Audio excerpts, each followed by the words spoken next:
জানাজায় শরিক হয় এবং কবরস্থ করার ফজিলত।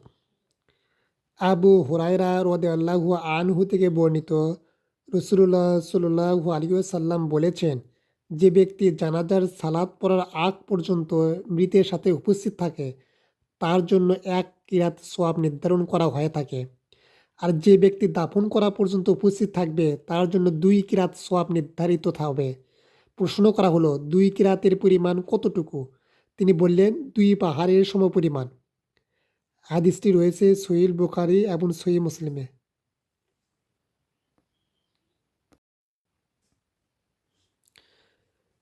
আবু হুরায়রা রাদিয়াল্লাহু আনহু থেকে বর্ণিত, রাসূলুল্লাহ সাল্লাল্লাহু আলাইহি ওয়াসাল্লাম বলেছেন, যে ব্যক্তি মুসলমান অবস্থায় এবং সওয়াবের আশায় কোনো জানাজার অনুসরণ করে এবং তার জানাজার সালাত পড়ায় এবং তাকে দাফন করা পর্যন্ত তার সাথে থাকে, তাহলে তার জন্য ২ কিরাত সওয়াব লেখা হবে।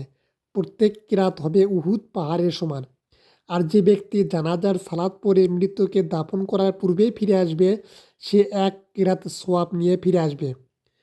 পরের হাদিসে মহিলারা জানাজার নামাজে অংশগ্রহণ করতে পারবে কিনা সে সম্পর্কে দিক নির্দেশনা দেওয়া হয়েছে। আসুন জানার চেষ্টা করি কি বলা হয়েছে।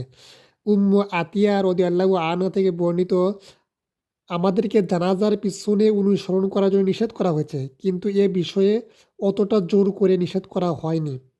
এ ব্যাখ্যায় কি বলা হয়েছে? তখন ফিতনার আশঙ্কা না থাকা সত্ত্বেও মহিলাদেরকে জানাজায় উপস্থিত হওয়ার জন্য নিষেধ করা হতো। ফিতনার আশঙ্কা বেশি বিধায় এখন মহিলারা জানাজার অনুসরণ করার কোনো সুযোগ নেই। তাছাড়া জানাজার সালাত আদায় করে পুরুষদের উপর ফরজ কিফায়া, মহিলাদের উপর নয়।